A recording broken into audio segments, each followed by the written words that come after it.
Shalom, selamat pagi. Untuk mendengarkan firman Tuhan, marilah kita berdoa.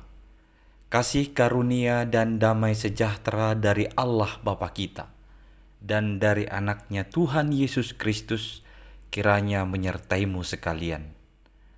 Amin. Ayat harian untuk kita pada hari ini, Jumat 7 April 2023.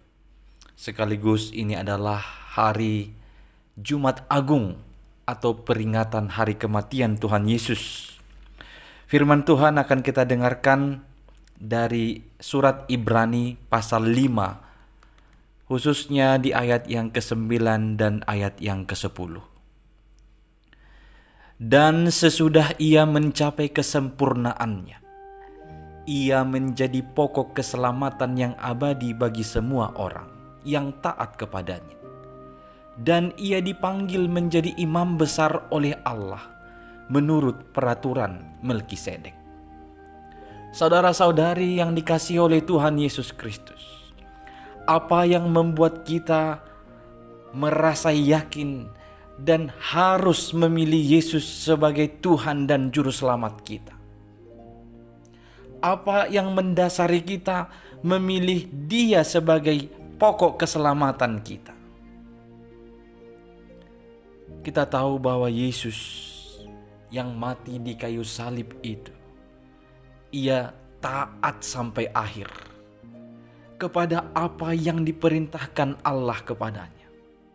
Termasuk ketika dia harus melalui Via Dolorosa, jalan penderitaan, jalan salib, Yesus tetap taat sampai akhir.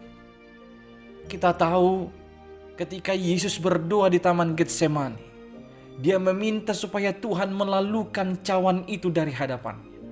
Tuhan mendengar doanya, tapi Tuhan tidak memenuhi itu. Ini adalah sebagai tanda bahwa meskipun dia anak, tidak semuanya juga doanya dipenuhi, walau semua doanya didengar. Namun itu tidak mengganggu atau mengubah ketaatannya kepada Tuhan Allah. Ia taat sampai akhir. Dan Tuhan Yesus Kristus layak kita sebut sebagai juru selamat kita, sebagai pokok keselamatan yang abadi bagi kita, karena Dia adalah Tuhan yang tahu kelemahan kita. Dia benar-benar menderita sakit, mati di kayu salib. Maka seluruh kelemahan kita dan derita kita itu sudah dirasakan Yesus. Dia turut merasakan derita kita, sehingga dia pantas kita jadikan sebagai pokok keselamatan kita. Dan yang terakhir, Yesus adalah imam besar. Dialah perantara kita dengan Tuhan Allah. Di dalam Dia kita boleh bersama-sama dengan Allah. Kita boleh berhubungan dengan Allah. Dan keimamannya datang dari atas, datang dari langit. Itu tandanya dia adalah imam yang datang dari langit sampai ke bumi. Berarti dia benar-benar menjadi jembatan yang aman bagi kita untuk bertemu dan untuk berhubungan dengan Tuhan Allah Bapa kita. Itu sebabnya Yesus berkata, Akulah jalan dan kebenaran dan hidup. Tidak ada seorang pun yang datang kepada Bapa kalau tidak melalui aku.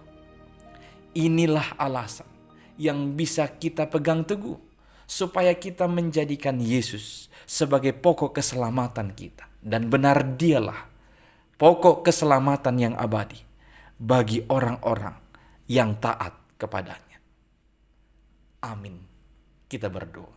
Ya Tuhan Allah kami, terima kasih karena Engkau telah menderita di dalam anak-Mu Yesus Kristus, sehingga kami memperoleh pokok keselamatan yang abadi. Di dalam Yesus kami percaya, Dia akan menunjukkan ketaatannya kepada Allah untuk melaksanakan rancangan keselamatan-Mu. Dan Dialah yang menjadi imam besar bagi kami, yang tahu kelemahan kami, yang tahu derita-derita kami. Ya Tuhan, terima kasih atas pengorbanan-Mu demi keselamatan kami. Dalam Kristus, dengarlah doa ini. Amin.